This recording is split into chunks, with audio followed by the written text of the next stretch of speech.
accessibility on our sidewalks, and the single file line is just not conducive to a neighborhood and to our pedestrians. There's one other thing. I have a few constituents who are having problems at the DMV getting the appropriate ward or district or zone on their parking decal, and trying to get DMV to listen has been a challenge because Me too. I've had a couple of constituents who are issued Ward 1, a couple who are issued, Zone 1, a couple have been issued Zone 6, although we are in Ward 6. Our parking is still Ward 2. So they are in need of having a Ward 2 sticker in order to be consistent with the signs in their neighborhood. So, so here's where we are with that, because this is an interesting piece, and the Shaw neighborhood in particular is one that's become very vulnerable to this. So we have this system in the city where we decide that your parking zone matches up with your ward boundary. Well, ward boundaries change every 10 years. I don't need to tell the Shaw community that. And I think it's incredibly disruptive to the way that you live your life, but it also doesn't make any sense. You need your parking zone, I think, to match more of the neighborhood that you live in. So in my perspective, and I believe, I think the ANC has been on record of this in the past, that we would want that to be Zone 2, which is much more in line with the way in which these neighbors drive and park. My Ward 2 colleague feels very strongly that he does not want them to have Ward 2, and he wants residents to be matched up with their ward. I don't think that that makes sense. There's also precedence for breaking this apart. There's a neighborhood near RFK Stadium that was previously Ward 6 that back in 1990 or 2000 changed and moved into Ward 7. Those neighbors have always been a part of, from the way that they live their life, the neighborhoods that are more thought of as Ward 6, the H Street corridor, Barracks Row, and so that's what they would want their parking to be. So after 10 years of being Zone 7, which really restricted and limited their options in terms of their parking, we were able to change the law to be able to say that neighborhood is Zone 6 because it's just much more in line with the way in which they park and need their parking to work for them. That's why I introduced legislation when I first got elected to say this neighborhood should be Zone 2. And I appreciate the support that we've heard from many neighbors on that. I don't think that there's many people in Shaw who are looking to say, I view Eastern Market as my neighborhood for parking. You view your immediate neighborhood as your parking, and so your parking stickers should work the same. We're at a loggerhead. I've got, both Councilor Evans and I sit on the Transportation Committee, and so the chair is kind of stuck in the middle, and we both yell at her, and she is not moving the legislation forward, but she's not stopping it. And so DDOT basically is just kind of left in this limbo land, and it is not serving anybody right now. Well, what if, I'm sorry to dominate, but what should the residents do when the signs outside their home say Zone 2, but DMV issues them 6 or 1? So we've run into this problem a lot. I've got Jamal Jordan on my staff and Naomi Mitchell as well. As we get those cases, as people call us, we work one at a time. And we help make sure that the right sticker matches up. We try to go get the DDOT. So DDOT's responsible for hanging all the signs. DMV is responsible for giving you your sticker. DPW is responsible for writing you the ticket. So between those three agencies, we keep trying to have to go back and battle on it. The legislation is what needed. It would be clean, it would be simple, and I think that it may not satisfy every resident, but I think that it would satisfy more residents than not to have it very clean and simple and have that portion be Zone 2 from a parking perspective. So can I just piggyback on that? You need to work with your fellow council members. It was I think Alex and I lobbied and other people lobbied. So we thought we had everyone on board, and then Jack had his influence, and then everyone sided with him, literally for the vote. I remember. So we've done our part. It's the other council members that need to get on board too, and they are highly influenced by Council Member Evans, to say the least. Well, you know, I appreciate the confidence of the freshman counselor going against the chair of finance and revenue.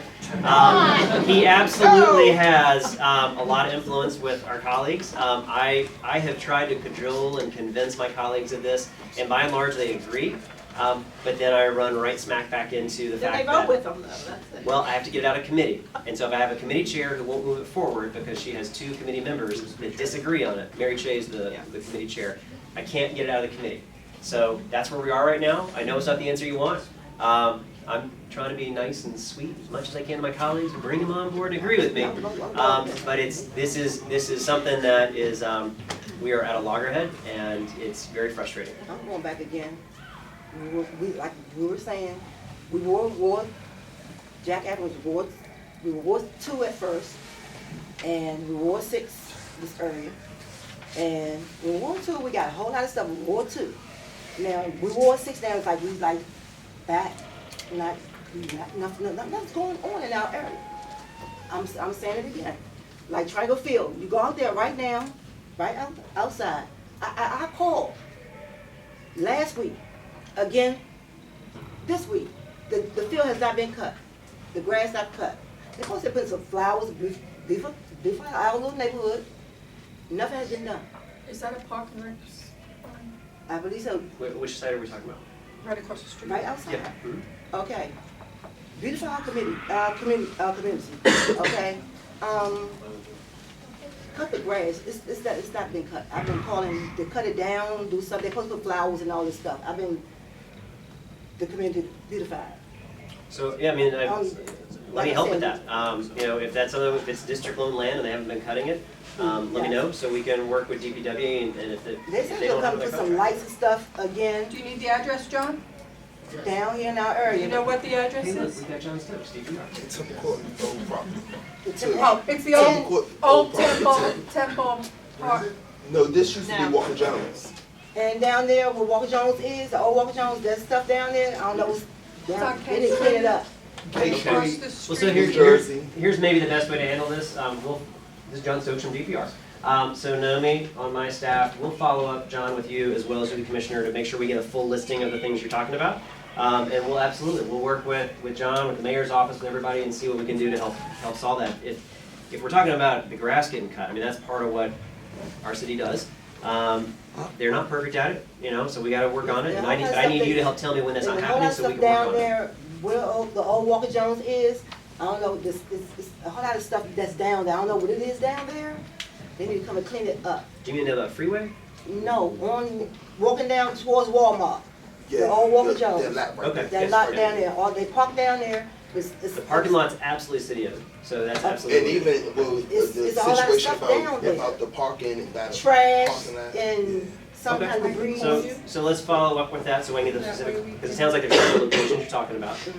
And we'll follow up and we'll work each one by one, All right. absolutely. Well, my concerns is mainly the crosswalks for the kids. Like they walk from out of Walker Jones, they walk through certain quarters, walk past Tyler House, and sometimes they cross in M Street. And it kind of scares me. I'm not gonna lie. Sometimes I have to pull my truck out and block so no cars won't come and hit them. I got in contact with a couple of people now we're working on, and even the parking lot that is supposed to be a playground. But now I can guess like hopefully when we get this playground fixed and stuff, that we can move people who park from Maryland and Virginia to stop parking in our playground. Is there something that we can do about that? In terms of the streets and crosswalks. In terms of certain quarters, you know, the playground that's right there and with the benches. Yeah. The benches are broke and the cars are just parking there. So I can't even go who scraped their leg on the car before. So I need your help to check, because I know some of it is gonna be district owned. I know some of the spaces that we have as playground spaces actually federally owned. That's what the And so problem is. let's, if I can work with you afterwards and make sure which ones are we talking about? And we'll figure out where we have the different points of accountability, so that on the federal spaces, we go after the federal folks, and on the local side, we go with the local side. In terms of the streets, I'll say real fast, you know, I wanna push to make sure that we put crosswalks where it makes sense, where we need to have safe pedestrian crossings. But if you're also talking about folks that are just kind of wandering out in the middle of the street, we also need to work to make sure folks are making good decisions about where they cross the street. We want to reduce the number of those conflicts that could take place And so I'm, again, happy to work with you on that, to think through where we can create change.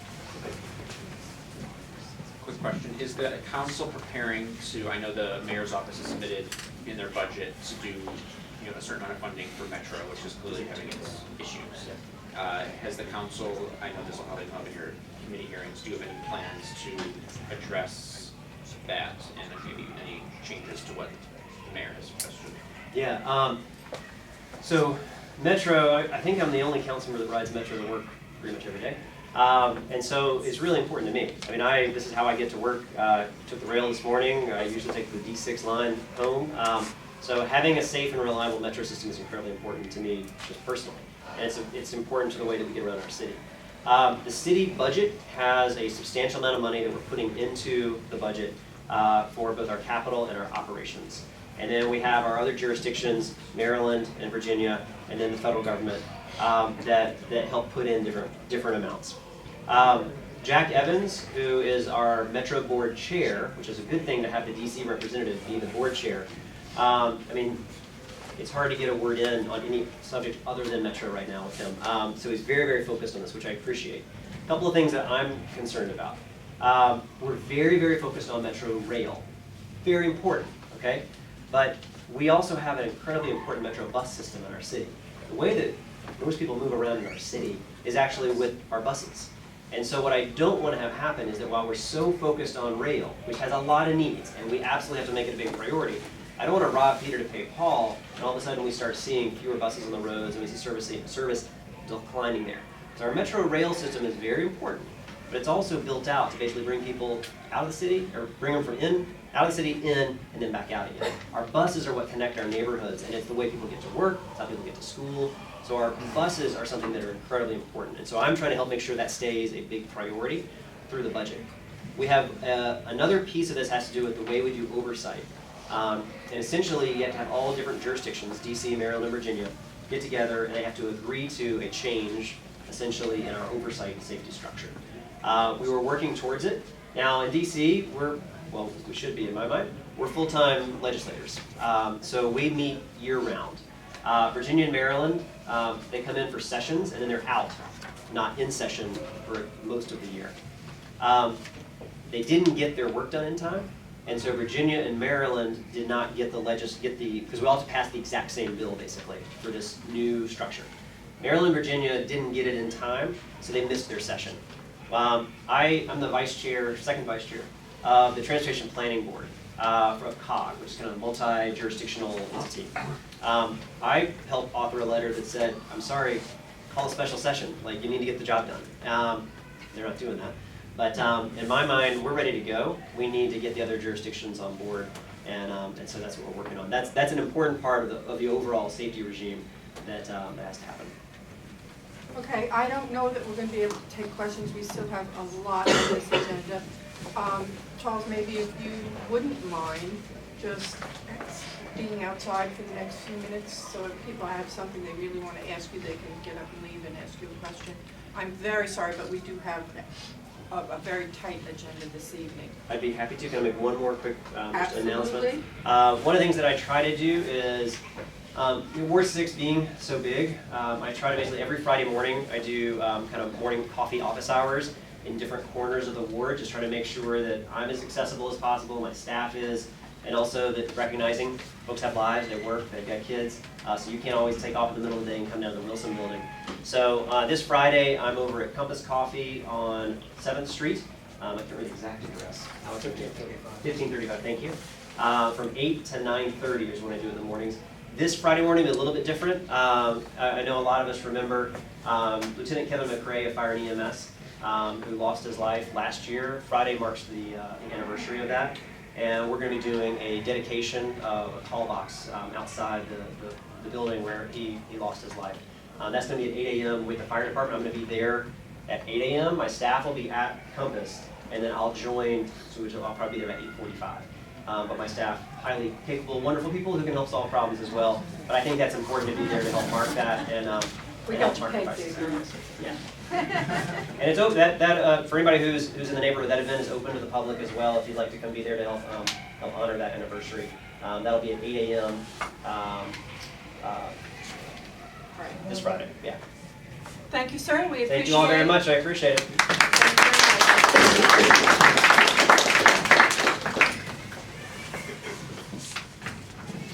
Okey-doke, public space, Gonzaga, College High School.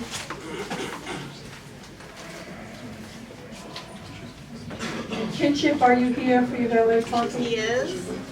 Okay, I just want to make sure you're here, so we are really tight tonight, so.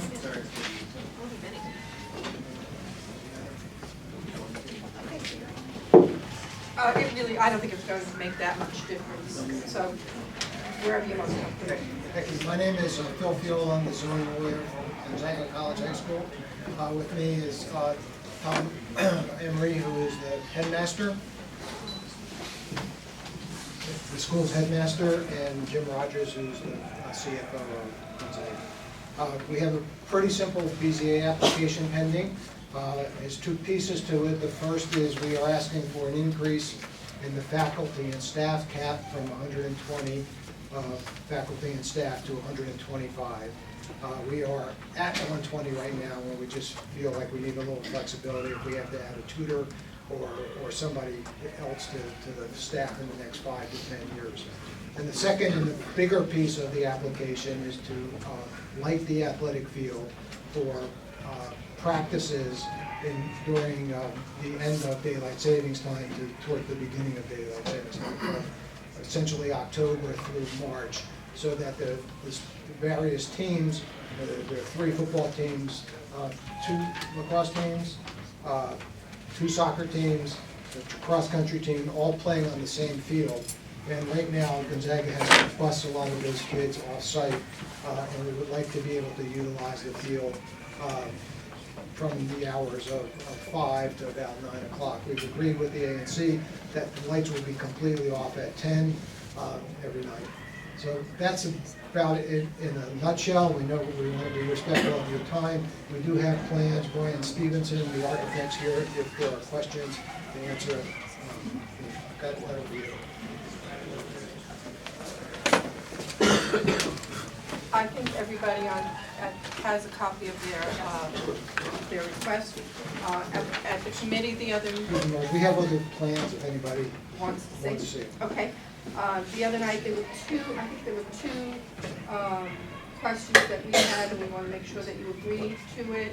And one was that the lights on the field would be turned off by 10 o'clock, I think we said, right, guys? That's correct. Okay, so we're all in agreement on that. Absolutely. And the other item was, We need to we requested confirmation from the property owners for 77H that they did not have objection, and they did contact us and provided that. okay. So those were the committee requested those 2 things to be checked out. Does anyone on commission have questions? Okay. Gonzaga is your single member district. Do you want to make a motion? Do you want me to? Okay.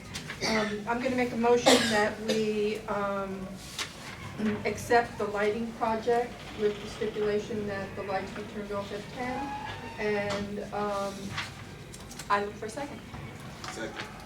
The friendly amendments that specifically we're supporting the BZA application, which incorporates both the change in the faculty cap as well as the approval for the lighting. Absolutely. Subject to the limitation of lighting being turned off at 10. Okay, so let me repeat that. I'm making a motion that we accept the lighting project as presented, and the friendly amendment that says that we agree they should have an increase from the 120 to the 125 faculty personnel. Do I hear a second? Second. All in favor? Aye. Anybody opposed? No. Okay, so it's 7-0-0. Thank you very much. You're quite welcome. Thank you for coming. Valet parking for Kinship.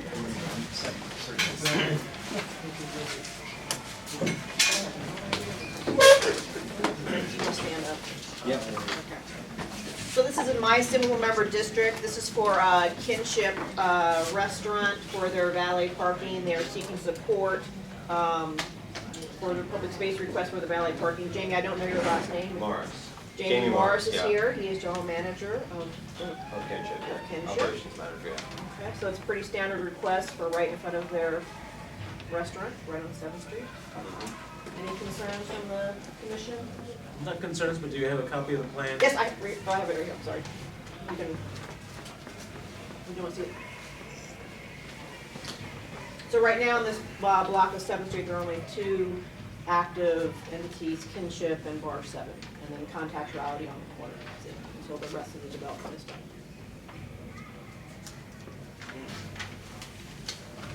What's the hours of the Valley Bar? It's 5:30 until our last guest leaves, which is not late, maybe 11. Bar 7 operates much later, Correct, Bar 7 operated way later. much later.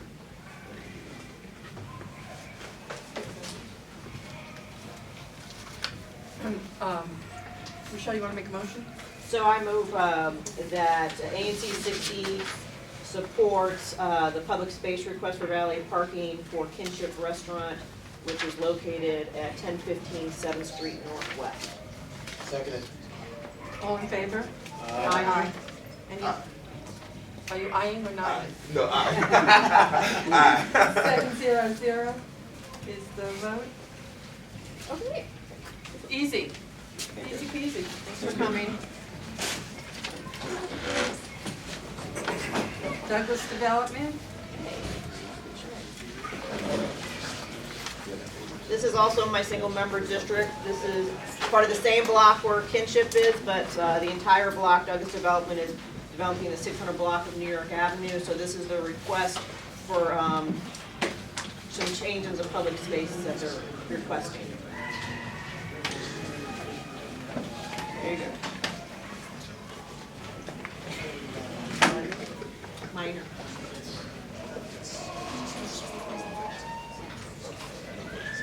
We're gonna, there's changes, slightly changed. Okay. Drew, could you point out the changes too as you speak? Yeah. Okay.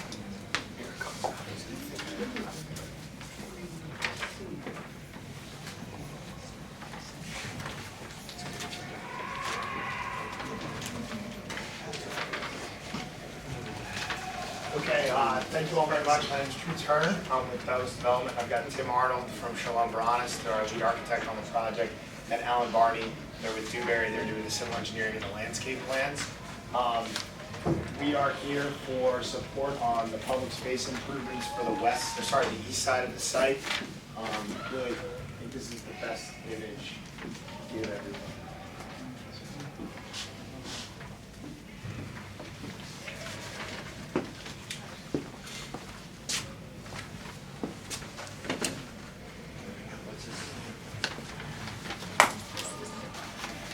So we had previously gotten support from the ANC for the whole west side of the site, the whole west side of the development, and all of the public space improvements along the west side of the site. And what we're seeking today is support to extend that to 6th Street essentially.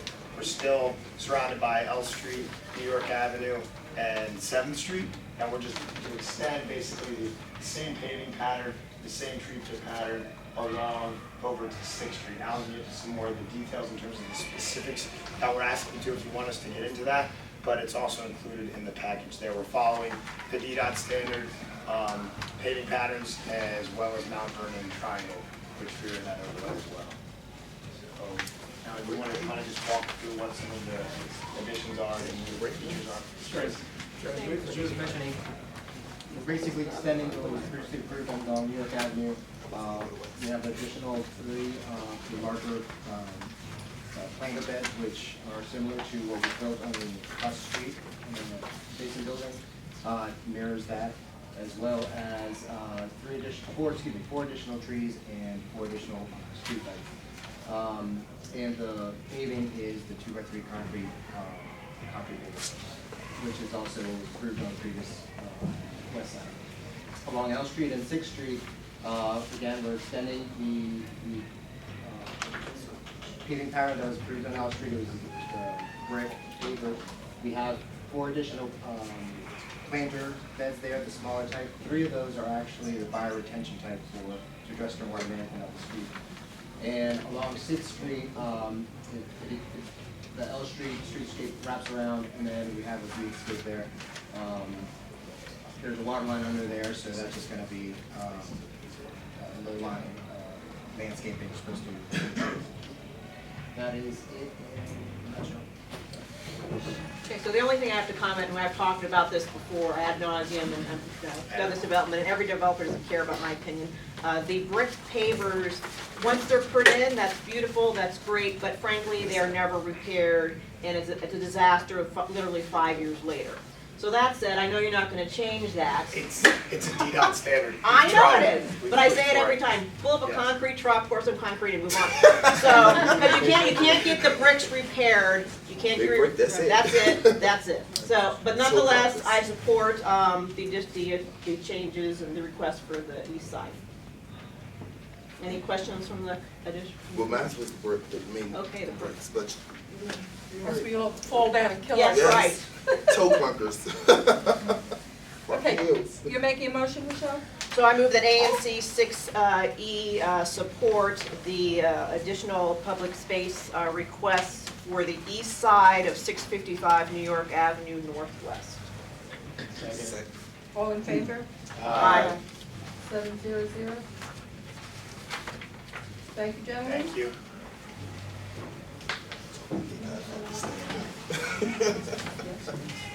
Messing up my toe.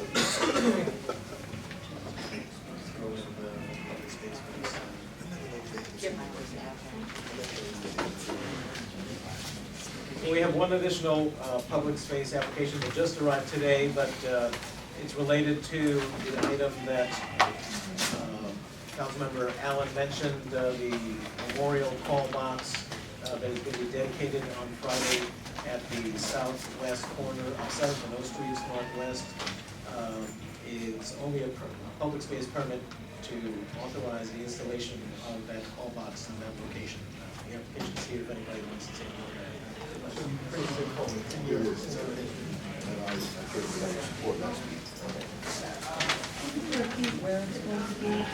It's in front of the entrance of 1337th Street Northwest. It's at the southwest corner of 7th and O Street. Frank, you wanna make a motion then? I move that ANC 6E support the fire department installing the call box at 1337th Street, which take place on this coming Friday at 8 o'clock. Seconded with a friendly amendment that is supporting the public space.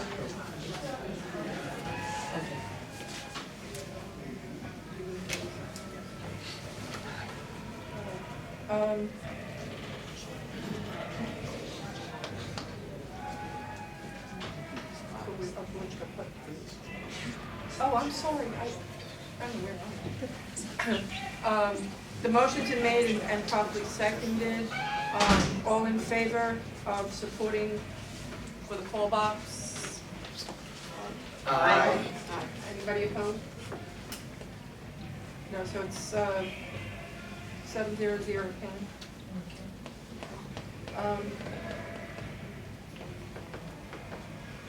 Next group is zoning, 1612 to 1667.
So, get started.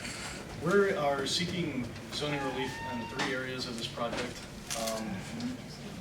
Yeah, I'm Matt Stevenson with PG&E Architects. Apologize. So we are seeking zoning relief for 3 areas of this project.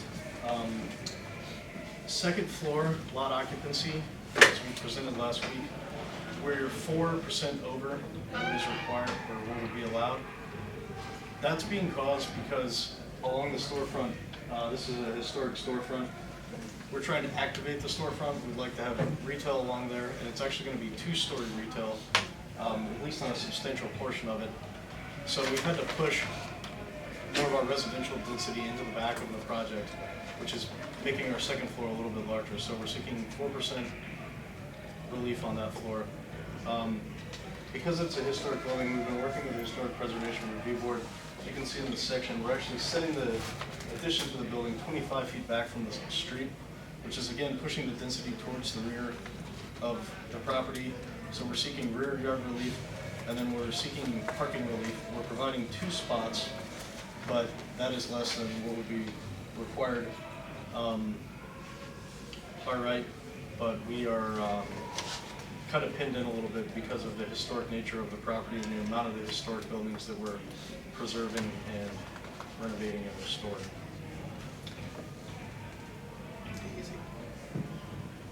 So let the record reflect that Chair Maceda has left the meeting.